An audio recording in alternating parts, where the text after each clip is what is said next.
Hello everyone, welcome to my channel.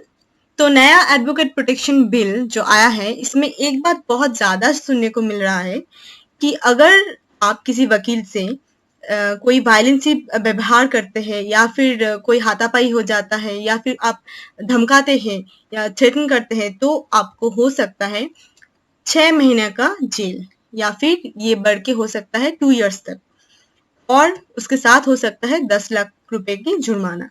तो आइए इस वीडियो में हम लोग देखते हैं कि पूरी बात क्या है। तो इस वीडियो में हम लोग इस बिल का कुछ इंपॉर्टेंट सेक्शन को डिस्कस करेंगे। पूरा सेक्शन हम लोग नहीं डिस्कस करेंगे, जब ये बिल एक्ट हो जाएगा उसके बाद हम लोग डिस्कस करेंगे। तो उसके पहले मैं ये बताना चाहूंगी कि बिल ये अभी तक बिल ही है, एक्ट नहीं हुआ है, क्योंकि बिल और एक्ट में डिफरेंस होता है। तो बिल और एक्ट में क्या डिफरेंस होता है ये हम लोग किसी और वीडियो में डिस्कस करेंगे। अब ये जान लीजिए कि एक बिल को पार्लियामेंट में पास होना पड़ता है और उसके साथ साथ प्रेसिडेंट का सिग्नेचर भी चाहिए, उसके बाद एक बिल एक्ट में तब्दील होते हैं। तो देखते हैं। तो ये जो एडवोकेट प्रोटेक्शन बिल 2021 है, ये लाया गया है एडवोकेट यानी कि वकील के सुरक्षा के लिए, प्रोटेक्शन के लिए। तो इस बिल जो बीसीआई है, बार काउंसिलिंग ऑफ इंडिया के 7 मेंबर कमेटी मिलके एक ड्राफ्ट तैयार किए थे 10 तारीख को, जून महीना की 10 तारीख को। उसके बाद ये कमेटी ने इस ड्राफ्ट को फर्निश्ड किया है 2 जुलाई को। तो ये जो ड्राफ्ट है टोटल 14 पेजेस का एक ड्राफ्ट है, जिसमें 16 सेक्शन है। तो ये 16 जो सेक्शन है उसको मैंने यहाँ पे दिया हुआ है, अगर आप लोग चाहे तो इसको वीडियो को पॉज करके देख सकते हैं। तो ये जो है 16 सेक्शन है। हम लोग कुछ इम्पोर्टेंट, इनमें से जो इम्पोर्टेंट सेक्शन है जिनके बारे में बहुत ज्यादा बातें हो रहे हैं उसके बारे में डिस्कस करेंगे। तो सबसे पहले जो है दैट इज सेक्शन 3, जिसमें कहा गया है पनिशमेंट फॉर ऑफेंस।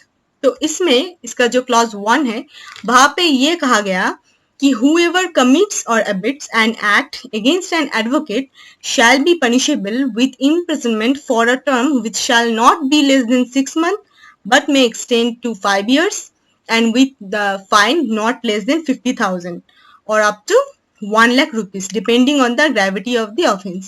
यानी कि अगर कोई व्यक्ति कोई वकील के साथ कोई वायलेंसी व्यवहार करते हैं तो उसके लिए उनको हो सकता है 6 महीना का जेल या फिर वो 5 साल तक भी एक्सटेंड हो सकता है। और उसके साथ क्या होगा, 50,000 का फाइन, ये कम नहीं होगा और ये इंक्रीज होके 1 लाख तक भी हो सकता है। और नेक्स्ट में क्या कहा गया, अब एक ही जो पनिश ऑफेंस है वो अगर आप बार बार करते हैं, अगर आपने दोबारा फिर से एक ही हरकत की या सब्सिक्वेंटली एक ही ऑफेंस आप करते हैं, तो आपको क्या होगा, तो फिर आपको मिलेगा 2 साल, मतलब 2 साल तक का सजा तो होगा ही। उसके बाद ये और भी एक्सटेंड हो सकता है 10 साल तक, और उसके साथ साथ क्या 10 लाख रुपए तक का जुर्माना भी आपको हो सकता है। तो ये कहा गया है सेक्शन 3 में। इसके बाद जो है सेक्शन 11 में ये कहा गया है कि protection from illegal arrest and malicious prosecutions of advocate. इसके क्लॉज 1 में क्या कहा गया, no police officer shall arrest an advocate or investing a case against an advocate without the specific order of the chief judicial magistrate। यानी कि कोई भी police officer एक एडवोकेट को ऐसे ही अरेस्ट नहीं कर सकते हैं या फिर इन्वेस्टिगेट नहीं कर सकते हैं, उसके लिए उनको चाहिए चीफ जुडिशियल मैजिस्ट्रेट का ऑर्डर। स्पेसिफिक ऑर्डर के बगैर वो लोग जाके कोई एडवोकेट को ऐसे ही गिरफ्तार नहीं कर सकेंगे। और क्या कहा गया कि जो अब चीफ जुडिशियल मैजिस्ट्रेट कौन, जो नियरेस्ट, जो भी नजदीकी जो चीफ जुडिशियल मैजिस्ट्रेट होंगे या फिर ऐसा कोई मैजिस्ट्रेट जो ये केस को हैंडल कर सके, तो वो जो सामने होंगे, नियरेस्ट जो होंगे, वो पहले तो एडवोकेट को नोटिस सेंड करेंगे। उसके बाद एडवोकेट को सुनेंगे कि उनके या फिर उनका बिहाफ में कोई रिप्रेजेंटेटिव भी जा सकते हैं। सुनने के बाद चीफ जुडिशियल मैजिस्ट्रेट ये डिसाइड करेंगे कि उनको क्या करना है। तो अगर उनको ऐसा लगे, जैसे यहाँ पे दिया हुआ है, इफ द CJM यानी कि chief judicial magistrate of the concern magistrate find that the FIR, जो FIR वकील के खिलाफ लॉन्च हुआ है, वो FIR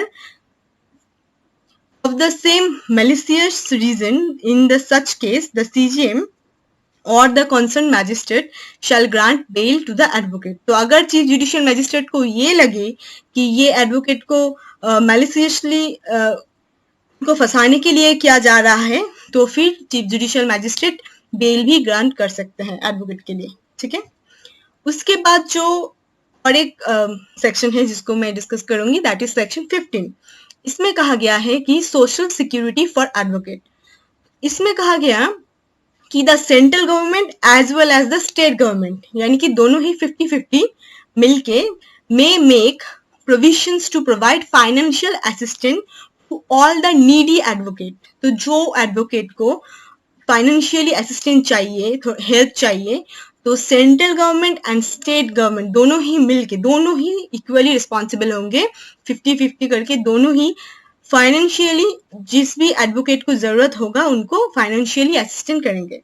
the country during any unforeseen situations like epidemic और एनी अदर नेचुरल क्लाइमेटिस, जिसकी वजह से कोई एडवोकेट को चाहिए फाइनेंशियल असिस्टेंस, तो का जो मिनिमम अमाउंट होगा क्या होगा, 15,000 every month may be made available to each needy और affected advocate through the district magistrate और district court on the recommendation, ठीक है, मिलेगा। तो ये मिलेगा टिल जब तक जो एपिडेमिक चलेगा तब तक ही मिलेगा, ठीक है।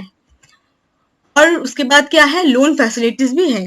तो if needed the central government, ये कौन प्रोवाइड करेगा, the central government may issue appropriate circular directing to the PSU, यानी कि पब्लिक सेक्टर अंडरटेकिंग, जो पब्लिक सेक्टर है या फिर जो शेड्यूल बैंक है, वो लोग ग्रांट करेगी लोन को। जिस भी एडवोकेट को, आईनजीबी को ये चाहिए, लोन चाहिए, तो वो लोग के पास ये लोन अवेलेबल हो, ऐसा व्यवस्था करेंगे सेंट्रल गवर्नमेंट। ये सारे जितने भी सेक्शन है और भी बहुत सारे डिटेल में है, तो वो हम सब डिस्कस करेंगे ये एक्ट हो जाने के बाद, क्योंकि मैं फिर से बता दूं ये बिल है, ये एडवोकेट प्रोटेक्शन बिल है, अभी तक एक्ट हुआ नहीं है। तो जब ये एक्ट हो जाएगा तो इन सारे सेक्शन को हम लोग डिटेल में डिस्कस करेंगे। और वीडियो इतने देर तक देखा है तो ऑफ कोर्स अच्छा लगा ही होगा आप लोगों को, तो फिर please don't be late and do subscribe my channel. और तब तक के लिए be happy and stay positive. Bye bye.